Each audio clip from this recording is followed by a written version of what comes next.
Benjamin Netanyahu जाता है white house और मिलता है डोनाल्ड ट्रंप से। ये मीटिंग कल हुई है और 2-3 चीजों पर इनके डिस्कशन हुए हैं। अब बात ये हो रही है कि ईरान जो कह रहा है ना, मैं आपको बता देता हूं, इसमें टोटल 3 इसमें जिसको कह सकते हैं कि पक्ष है।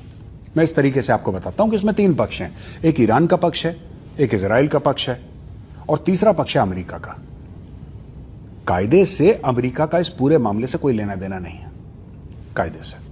और कायदे से जो ईरान अमेरिका को थ्रेटन करता है उसमें भी कोई सेंस नहीं है, क्योंकि आपकी लड़ाई इजराइल के साथ है। लेकिन ऐसा माना जाता है कि इजराइल और अमेरिका एक साथ हैं, तो अगर आपको इजराइल को हिट करना है तो आप अमेरिका को हिट करिए, अमेरिका को हिट करना है तो इजराइल को हिट करिए, बराबर है। ये एक थिंकिंग है, ये एक सोच है, विच मे नॉट बी ट्रू, लेकिन ये सोच है। अब बेंजामिन नेतन्याहू व्हाइट हाउस में जाके डोनाल्ड ट्रंप को बोलता क्या है, इसके बारे में मैं आपको बताता हूं दोस्तों। देखिए, पहली चीज ये है कि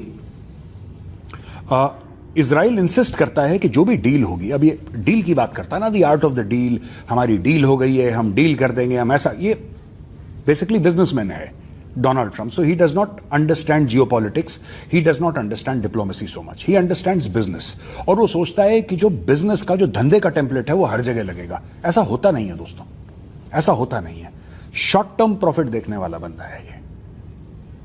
तो इसको नेतन्याहू ने समझाने की कोशिश करी और ये जो पॉइंट दिया है, बोला है कि बैलिस्टिक मिसाइल जो हैं ईरान के, जो बैलिस्टिक मिसाइल के प्रोग्राम हैं उस पर रिस्ट्रिक्शंस होने चाहिए, वो खत्म हो जाना चाहिए। सबसे पहली बात ये बोली है। अच्छा, अगर बैलिस्टिक मिसाइल ईरान मारता है तो किस पर मारेगा? इजराइल के ऊपर, यह बात तय है।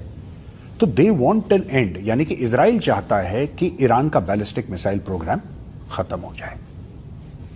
ठीक है, असली में इजराइल क्या चाहता है यह भी मैं आपको बता देता हूं, असली में अमेरिका क्या चाहता है यह भी मैं आपको बताऊंगा, और ईरान असली में क्या चाहता है। देखिए, यह स्क्रीन सेवर है और यह मैं बड़ी जिम्मेदारी के साथ आपको बता रहा हूं। लोग यह बात मीडिया में नहीं डिस्कस करेंगे, they will not discuss it, लेकिन यह सच है जो मैं आपको बोल रहा हूं, और मैं गारंटी के साथ, and I will stand by my words. किसी को उल्टी सीधी ये बात लगे, लेकिन यह सच है, मैं मानता हूं यह सच है। अब मैं आपको बताता हूं। तो इन्होंने बोला साहब कि बैलिस्टिक मिसाइल प्रोग्राम है, न्यूक्लियर प्रोग्राम जो है इसको खत्म करना है, और जो ये हिजबुल्लाह है, हमास है, जितने भी हुती हैं टेरर आउटफिट्स हैं, इनको खत्म करना है। तो ये 2-4 चीजें हैं बोली हैं। अब मैं आपको एक बात समझाता हूं कि असल में इजराइल चाहता क्या है। ये तो इजराइल बोल रहा है, तो क्या इजराइल को ये सब चीजें चाहिए? बिल्कुल चाहिए, लेकिन इससे भी ज्यादा इजराइल, देखिए, there is a deep distrust. Israel और ईरान बहुत अच्छे दोस्त हुआ करते थे जब शाह था। ये बहुत बेहतरीन, बहुत अच्छे दोस्त थे। ये they were the best of friends. ये पूरा का पूरा कलेश अमेरिका का करा कराया है। दोस्तों, मैं आपको एक बात बताता हूं, शाह के आने से पहले, जो शाह आया था ना ईरान में, उसके आने से पहले ईरान में एक डेमोक्रेटिकली इलेक्टेड प्रधानमंत्री हुआ करता था। एक डेमोक्रेटिकली इलेक्टेड, चुनाव के द्वारा चुनी हुई एक सरकार हुआ करती थी। ईरान एक डेमोक्रेसी थी और तब भी इनकी बड़ी अच्छी बनती थी।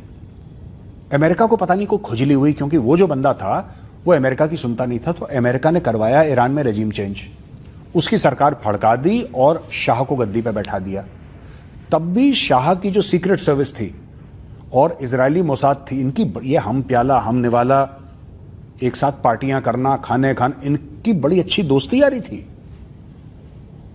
फिर ये मौलवी मौलानाओं की सरकार आई, खुमैनी आया 1979 में, रेवोल्यूशन हो गई वहां पे, सो कॉल्ड इस्लामिक रेवोल्यूशन। तो फिर हुआ ये कि इनके रिश्ते बहुत खराब हो गए। और रिश्ते क्यों खराब हो गए दोस्तों? रिलीजन को चलते, मजहब को चलते। वरना इजराइल का ईरान के साथ और ईरान का इजराइल के साथ इनकी कोई लड़ाई, कोई बहस भी नहीं थी।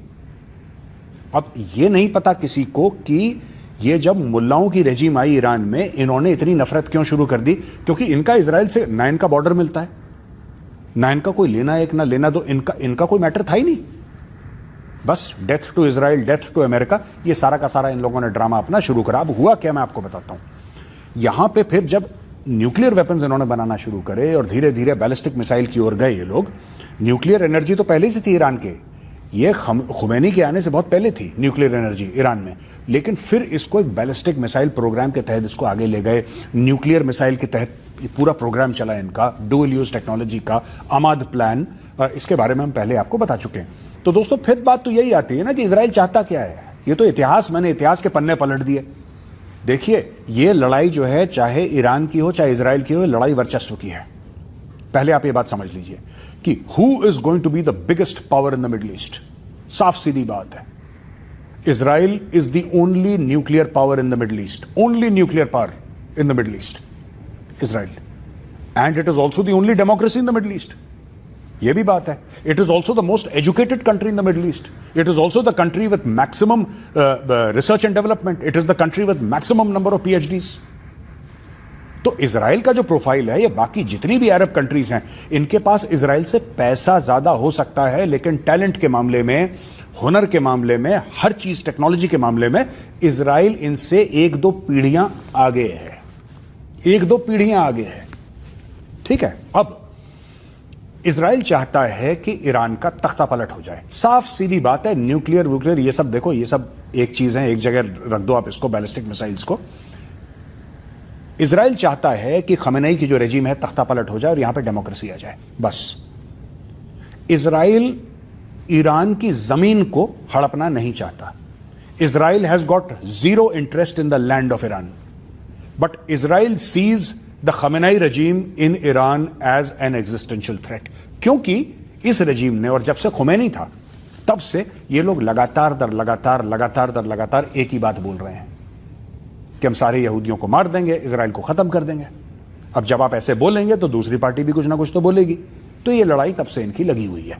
ठीक है। पहली चीज तो ये इजराइल चाहता है कि ये तख्ता पलट हो जाए। जो खमेनेई है उसकी रेजिम क्या चाहती है कि इजराइल को पूरा साफ कर दें। And that they have said it, मतलब मैं अपनी तरफ से नहीं बोल रहा, they have said it many times that they want to throw the Jews into the sea. समुद्र में फेंको, मेडिटेरेनियन सी में फेंक दो सारे ज्यूज को, and end the state of Israel. That is what Iran wants. Therefore, that is what Hamas wants, Hezbollah wants, the Muslim Brotherhood wants, everybody wants that, because Iran also wants it.